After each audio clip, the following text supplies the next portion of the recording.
રાજ્યમાં વધુ એક બીએલઓનું શંકાસ્પદ મોત થતા ચકચાર મચી ગઈ છે।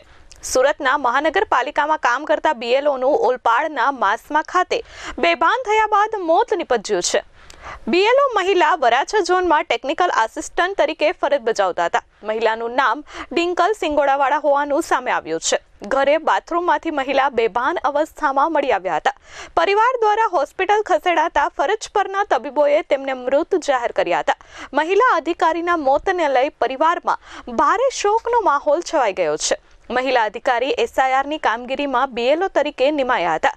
મહિલાના મોત પાછળ રહસ્ય ઘૂંટાયું છે। કામના ભારણના કારણે કે આકસ્મિક રીતે મોત થયું તે મામલે હાલ પોલીસે તપાસનો ધમધમાટ શરૂ કર્યો છે। હું ઈઆરઓ 159 સુરત ઈસ્ટ અને deputy collector and SDM Surat city north BLO હતા। અમારા ભાગ નંબર 9 શાહપુર 2 અમારું બૂથ છે। દિનકલ મહેશભાઈ સિંગોડાવાલા એ હાલ ટેકનિકલ આસિસ્ટન્ટ તરીકે પૂર્વ ઝોન વરાછામાં ફરજ બજાવે છે અને એમનું સરનામું માછીવાડ શાહપુર હતું, એટલે એમને એ બૂથ બીએલઓ તરીકે ફાળવવામાં આવેલ હતું।